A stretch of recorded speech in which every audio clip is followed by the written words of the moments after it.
හරි අයිබෝන් කියලා අපිට ගන්න අපේ කතා කරන්න යන්නේ දෛශික ගැන. මේ දෛශික කොටස් දෙකක් තියෙනවා. එකක් තමයි දෛශික රාශිය අනික අදිශ රාශි. මේ දෛශික රාශි කියන්නේ විශාලත්වයක් මෙන්ම නිශ්චිත දිශාවක් සහිත එකතුව පිළිබඳ ත්‍රිකෝණ නියමයට අනුකූල වෙන රාශිය තමයි දෛශික රාශි කියන්නේ. මේකේ දෛශික භාගයේ ත්‍රිකෝණ නියමය කියලා එකක් තියෙනවා.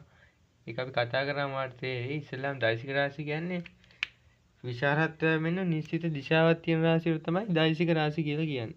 දෛශික රාශියට උදාහරණ ප්‍රවේගය, ත්වරණය, බලය, ගම්‍යතාවය වගේ විශාලත්වයකුත් තියෙනවා, දිශාවකුත් තියෙනවා. මේ අදිශ රාශි කියන්නේ විශාලත්වය සහිත නිශ්චිත දිශාවක් නැති රාශියට තමයි අදිශ රාශි කියන්නේ. විශාලත්වයක් තියෙන මේවට නිශ්චිත දිශාවක් නැහැ. මේකට උදාහරණ දුර, කාලය, ස්කන්ධය, උෂ්ණත්වය මේවට විශාලත්වයක් තියෙන දිශාවක් නැහැ ඒවට. ඊළඟට බලමු අපි දෛශිකයක් කොහොමද අංකණය කරන්නේ. දෛශිකයක් අපිට අංකණය කරන්න පුළුවන්. මේ දෛශිකය අපිට ඒ වලින් පටන් අරගෙන ආරම්භක ලක්ෂ්‍යය මේකේ ඒනේ.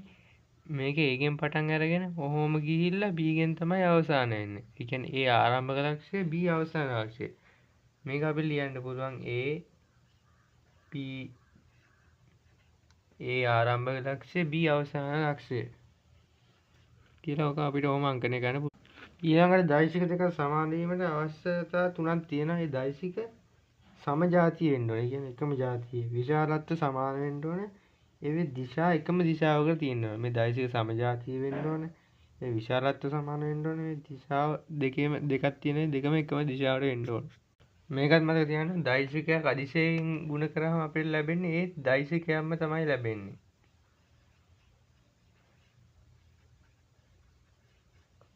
දෛශිකයක් අදිශයෙන් ගුණ කරාම ලැබෙන්නේ දෛශිකයක්.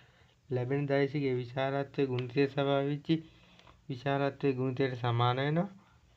හැබැයි දිශාව ගුණිතයට සහභාගී වෙච්ච මේ දෛශිකයේ දිශාව තමයි එන්නේ. දෛශිකය ඍණ ලකුණකින් ගුණ කරාම මේ තියෙන ලක්ෂණ වලට මොනවත් වෙන්නේ ඒ දෛශිකයේ අභිදිශාව විතරක් වෙනස් වෙනවා. ඔන්න ඔය ටික ටිකක් මතක තියාගන්න ඕනේ. අපිට ආයෙ ලියන්න පුළුවන් මේ ඍණ AB කියන දෛශිකය අපිට ලියන්න පුළුවන්. මේකේ දිශාව මාරු කරලා BA දෛශිකය කියලා මේක ඍණ අයින් කරන්නත් පුළුවන්. මෙන්න මේකත් ගොඩක් වටිනවා.